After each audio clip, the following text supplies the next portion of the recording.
पता नहीं मैं अनुमान से कितनी दूर तक चला गया था। अचानक मुझे अनुभव हुआ जैसे मैं रास्ता भूल गया हूँ। रह रहकर ये बात खटक रही थी कि कुटी के आसपास ऐसा जंगल कहाँ है, या घना विस्तृत जंगल वन कहाँ से आ गया। मुझे संदेह हुआ कहीं मैं एक ही जगह के चक्कर तो नहीं काट रहा। एक बड़े से पेड़ के नीचे रुककर सोचने लगा कि कुटिया किस दिशा में है। आंधी जैसे एकाएक आई थी वैसे ही शांत भी हो गई। आंधी में हल्का सा जो अंधेरा छाया था वो भी दूर हो गया। अब आवाजें सुनाई नहीं दे रही थी, जैसे वातावरण जड़ीभूत हो गया हो। धूप की जगह हल्की लाली जंगल में फैल गई। एक मादक सुगंध व्याप्त थी जिसे मैं समझ ही नहीं सका। पेड़ों से छनकर धूप धरती पर आ तो रही थी, किंतु उसका रंग लाल लिए था। मैंने अनुमान लगाया कुटी इधर होगी और उसी तरफ बढ़ने लगा। हल्की ठंडक सी लगने लगी। मैं जल्दी से चलता हुआ पगडंडी से निकलने का प्रयास कर रहा था, तभी अचानक खुले पहाड़ में आ गया। एक जगह छोटा सा मैदान था जहाँ पथरीली भूमि और टीले नजर आ रहे थे। मैदान चारों तरफ से घिरा हुआ लग रहा था। खुली जगह के दूसरे छोर के पास एक खंडर था। एक कक्ष का मंदिर लगता था वहां पर, जिसके शिखर पर एक पताका भी था। आगे 2-3 सीढ़ियां थीं जहां से खुशबू आ रही थी। मैं संभवतः दूसरी दिशा में निकल आया था। यह बात बहुत विचित्र सी लग रही थी कि यह मार्ग इतना विस्तृत कैसे हो सकता है। कुटी किस तरफ है यह पता लगाने के लिए मैंने मंदिर में जाकर किसी से पूछने की सोची। शायद कोई साधना मंदिर में कर रहा होगा। इधर और किसी मंदिर के पगडंडी में मुझे पता नहीं था। शायद यह मंदिर अप्रसिद्ध होगा, लेकिन मंदिर किसका है यह मुझे कौतूहल अवश्य था। मैदान पार कर मंदिर के आगे तक पहुंचने में मुझे कुछ पल लगे। मुझे जल्दी थी, सिद्धि न जाने कितनी परेशान होगी। कुछ ही मिनटों में मैं इतना भटक गया। मंदिर के आसपास कोई नहीं था। भीतर जाने का दरवाजा खुला था, उससे हल्की रोशनी की झलक आ रही थी। संभवतः दीपक होगा। भीतर छोटी जगह में खिड़की आदि कोई नहीं थी। मुझे कोई नहीं मिला। भीतर जाने में मैं हिचकिचाया। तभी मुझे लगा जैसे कि किसी ने मेरा नाम पुकारा हो। मैं चौंक पड़ा। संभवतः मेरे कान बजे होंगे। यहाँ इस वीरान की जगह में सर्वथा अपरिचित मंदिर के बाहर मुझे कौन पुकार सकता है, और यहाँ तो कोई है भी नहीं। लगा जैसे हवा की सरसराहट का भ्रम हुआ हो। आवाज जब सुनी मैंने देखा चारों ओर से आती हुई लग रही थी। उधर देखा कहीं कोई भी नहीं था। संभवतः कोई साधक मंदिर में होगा। दीपक तो वहीं है। मैं किसी भी व्यक्ति से मिलने के लिए बहुत उत्सुक था। किस दिशा में आ गया हूँ मालूम जो करना था। मैंने मंदिर की चौखट को कांपते हुए हाथों से स्पर्श किया और भीतर कदम रखा। वर्गाकार जगह, सामने की दीवार से लगी काली की प्रतिमा के गले में मोटी सी माला झूल रही थी। हाथों में खप्पर और खड़ग लिए लाल लाल जीभ निकाले प्रचंड नेत्रों से तेज बरसाती माता की प्रतिमा बहुत गहरे रंग की थी। आगे पुष्प बिखरे थे। वहां एक दीपक जल रहा था। उससे आसपास हल्का सा प्रकाश हो रहा था। वहीं पूजा की सामग्री बिखरी पड़ी थी। पास ही दीवार पर एक खड्ग झूल रहा था। यह सब मैंने देख लिया। मैंने माता को प्रणाम किया। तभी मेरे कानों में एक गंभीर ध्वनि आई। आ गए साधक। मुझे लगा प्रतिमा बोली है। चौंक कर देखा, तभी पुनः आवाज आई, मैं यहाँ हूँ साधक। अब मेरा ध्यान इधर गया। दाहिनी ओर दीपक के प्रकाश से कुछ ही दूरी पर हल्के अंधेरे में कोई बैठा था। मैंने देखा व्याघ्र चम्र के आसन पर एक साधु पद्मासन की मुद्रा में बैठा था। मैं उधर बढ़ा, साधु को प्रणाम किया। उसने आशीर्वाद देकर बोला, बैठो। मैंने चकित होकर कहा, क्या आप यहाँ के पुजारी हैं? साधु हंसा, विचित्र सा गंभीर स्वर। बोला, मैं कब से तुम्हारी प्रतीक्षा में हूँ। आज के लिए ही तो तुम्हें आना था। भला तुम्हें मैं ना जानूंगा? मुझे लगा साधु कुछ सनकी है। ऐसे लोग चकरा देने वाली बातें कहकर लोगों पर प्रभाव जमाते हैं। मैंने कहा, महाराज मैं तो भटक कर आया था। आप? हाँ, मुझे मालूम है। मैं कई दिनों से आतुरता से तुम्हारी ही राह देख रहा हूँ। वह उठ खड़ा हुआ, माता की मूर्ति को प्रणाम कर बोला, मेरे साथ आओ। मैं कुछ घबराया। मैं भटक गया हूँ। भटके नहीं हो, अब सही स्थान पर आ सके हो। साधु उसी स्वर में हंसा, यहीं आना था तुम्हें। आज पूर्णिमा है ना। सोचा कि किस झगड़े में आ फंसा मैं। चल पड़ा। साधु के पीछे भी बाहर निकल आया। मैंने दिन के प्रकाश में उसे देखा तो भयभीत हो गया। वह कापालिक सा लगा। 6 फुट लंबा, काला पुष्ट, शक्तिशाली शरीर, बाल बिखरे उलझे हुए, माथे पर लाल रंग का टीका, घनी बाहों के नीचे जल रही लाल लाल आंखें, घनी मूछ दाढ़ी, गले में रुद्राक्ष की माला, कानों के छेद में पतली हड्डियां, कलाइयों में मोटे कड़े, कमर पर लिपटा मृग चर्म। वह बाहर आया, गंभीर स्वर में बोला, मेरे पीछे आओ। मैं घबराया हुआ था, लेकिन उसकी अवज्ञा न कर सका। छोटा सा वह मैदान पार कर एक पेड़ के पास आया, जहाँ एक पत्थर पड़ा था। उस पर बैठता हुआ वह बोला, तुम भी बैठ जाओ।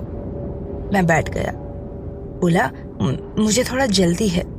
उसने जैसे मेरी बात सुनी ही नहीं, गंभीर स्वर में बोला, तुम्हें मेरी माँ ने भेजा है। मैं चकित हुआ, किंतु मैं तांत्रिक शुद्ध हो गया। अब तुम अपना मस्तक फिरने का ढोंग भी करोगे। मुझे विश्वास हो गया कि ये पागल है। ऐसे लोगों से पीछा छुड़ाने के लिए उनकी बातों का विरोध नहीं करना चाहिए, लेकिन ये बातें मेरे लिए पहेली थी। तनिक ठहरिए, किनकी बात कर रहे हैं? अरे मूर्ख, मैं अपनी ही बात कर रहा हूँ। तुम भगवती की प्रेरणा से यहाँ उपस्थित हो। मेरी साधना सफल रही है। मैं सचमुच चकरा गया। पूछा, कैसी साधना? क्या कह रहे हैं आप? मैंने काली की पूजा तंत्र शास्त्र से करना प्रारंभ की थी।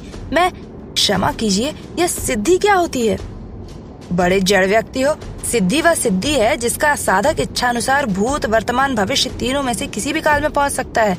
मैं आश्चर्य से बोला, क्या यह संभव है? तांत्रिक की तरह उच्च कोटि की साधना करना ही अपने आप में सौभाग्य का प्रतीक होता है।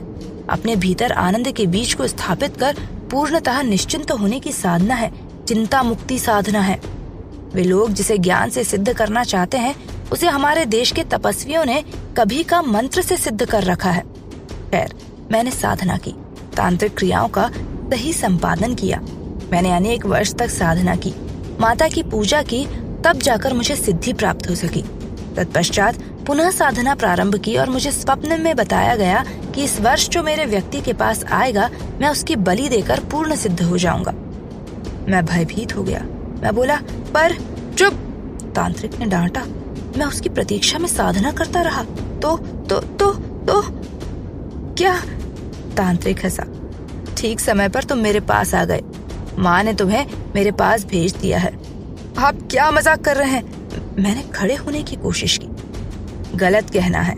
तांत्रिक भड़क उठा और, मूर्ख, तू यह नहीं समझता, जब मैं तेरी बलि दूंगा तब? मेरी बलि? मैं उछलकर खड़ा हो गया, तेजी से पीछे लौट पड़ा। साधु चीखा, कहाँ जाता है? ठहर वहीं। मेरे पैर जैसे जड़ हो गए। पीछे घूमकर देखने का साहस ही नहीं हुआ मुझे। बहुत चेष्टा की वहां से भाग जाऊं, लेकिन पैर जैसे धरती पर जकड़ गए थे। तांत्रिक ने आकर कंधे पर हाथ रखा। तुम व्यर्थ ही घबरा रहे हो। तुम्हारा यहाँ आना, बलि चढ़ना तो विधाता का लेख है।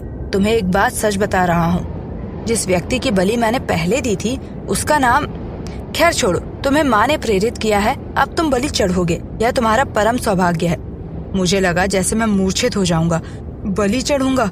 मेरे सामने मंदिर में टंगा चमकता खड़ग घूम गया। तांत्रिक ने मेरी कलाई पकड़ी और मुझे खींचता हुआ पेड़ के नीचे ले आया। बंधन इतना कठोर था कि मुझे अपनी हड्डी कड़कती हुई महसूस हुई। मैं विवश उसके साथ वहां पहुंचा। तांत्रिक ने पुकारा, भैरवी आओ। मैंने अब तक पहले उधर नहीं देखा था। अब मेरा ध्यान गया। तभी सरसराहट की आवाज आई और एक युवती झाड़ियों से निकलकर आती दिख पड़ी। तांत्रिक ने मेरी दोनों कलाइयां पीछे बांध दी। अब मैं विवश खड़ा रहा। तांत्रिक ने कहा, तुम्हें बांध देना आवश्यक है, अन्यथा तुम भागने की चेष्टा कर सकते हो। मध्य रात्रि में तुम्हारी बलि दी जाएगी। फिर उस भैरवी ने कहा, इसे कुछ भोजन दे दो। मैं विवश था, बंधा हुआ दोनों को देख रहा था। युवती बहुत सुंदर थी। गोरा मुंह, घने बालों की मोटी चोटियां बाहों से निकली नितंबों तक पहुंच रही थी।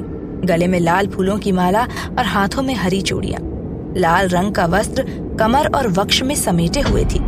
उससे उसके शरीर की रेखाएं मांसल अंग छिपने की जगह और उभर आए थे। पांव नंगे थे, आंखों में हल्की लाली थी। वह मुझे रक्तपान करने वाली डांकनी लग रही थी। वह निर्विकार दृष्टि से मुझे ऐसे देख रही थी। तांत्रिक मंदिर की दिशा में चला गया। वह युवती वहीं बैठ गई। मैंने जोर लगाकर बंधनों को तोड़ने की कोशिश की, लेकिन वे टूटने की बजाय और कस गए। मैं किसी तरह से छूटने का उपाय सोचने लगा। मैंने युवती से कहा, सुनिए। उसने मेरी ओर देखा। वह बड़े मधुर स्वर में बोली, तुम डरते क्यों हो? माँ के आगे तुम्हारी बलि चढ़ेगी। तुम्हें तो प्रसन्न होना चाहिए। मैं यहाँ से तुम्हें मुक्ति देना चाहती हूँ। मुझ पर दया करो, मैं मुक्ति चाहता हूँ। मैं नहीं खोल सकती। उसने मंदिर की ओर उंगली उठाकर कहा, सब कुछ जान जाता है वह। तुम उसकी कौन हो? वह तंत्र सिद्धि के लिए मेरा प्रयोग करता है, युवती ने निर्विकार भाव से कहा, जैसे किसी अन्य की बात कर रही हो। तंत्र साधना भैरवी की पूजा के बिना कठिन है। मैं उसकी भैरवी हूँ। वह बहुत सतर्क रहा है कि मैं किसी पुरुष के आगे ना पड़ूं। अच्छा, और उसकी सिद्धि के बाद तुम्हारा क्या होगा? मैंने पूछा। वह मेरे साथ विवाह करेगा। अब तुम मौन रहो। वह तुमसे मुझे बातें करते सुन लेगा तो मुझे दंड भी देगा। तभी तांत्रिक आता नजर आया। उसके नेत्र लाल और चढ़े हुए थे, जैसे नशे में हो। वह हाथ में एक मानव कपाल लिए हुए था। उसमें कोई तरल पदार्थ भरा था। उसने वह कपाल भैरवी को दिया, यह पिला दो। युवती वो कपाल लेकर मेरे पास आई। कपाल से मैं घबरा गया। युवती ने कहा, मुंह खोलो। मैंने होठ मजबूती से बंद कर लिए। उसने कहा, पी लो, प्रसाद है। पी लेने पर मन शांत हो जाएगा। मैंने इनकार कर दिया। युवती ने गर्दन पर न जाने कौन सी नस दबाई, जिससे न चाहते हुए भी मेरा मुंह खुल गया। उसने मेरे होठों से लगाकर वह पदार्थ मेरे मुंह में उड़ेल दिया। मेरा गला खुल गया था। मैं निगलने पर विवश हो गया। गले से उसके उतरते ही मेरे हाथ पैरों में हल्की सनसनाहट होने लगी। युवती वापस लौट आई। तांत्रिक मंदिर की ओर लौट आया। युवती निर्विकार भाव से पत्थर पर बैठी थी। उससे सहयोग मिलने की कोई उम्मीद नहीं थी। उसी समय तांत्रिक फिर वापस लौटा। बोला, भैरवी तुम वापस जाओ। युवती तत्काल झोपड़ी की ओर लौट गई। तांत्रिक ने झोपड़ी की दिशा में पुकारा, भैरवी। वह हाथों में कुछ फूल और पत्तों को ले आई। यह सब मैं देख रहा था। उसकी निगाहों में मेरा तो कोई अस्तित्व ही नहीं था। मेरी कोई परवाह न कर तांत्रिक और भैरवी दोनों मंदिर की ओर चल पड़े। मैं वहां बंधा अपने भाग्य को कोसता रहा। शाम होने लगी। मुझे प्यास लगी थी। मैंने सूखे होठों पर जीभ फेरता बंधा रहा। बंधा बंधा मैं थककर पस्त भी हो गया था। तभी वह युवती आती दिखाई पड़ी। मैंने पुकारा, मुझे बहुत प्यास लगी है। वह झोपड़ी से मिट्टी का पात्र ले आई। मुझे पानी पिलाओ, मैंने कहा। अब यह बंधन खोल दो ना, तुम्हारे सारे कष्ट रात में दूर हो जाएंगे, युवती ने उत्तर दिया। अभी तांत्रिक ध्यान मग्न है, सो मैंने तुम्हें जल पिला दिया।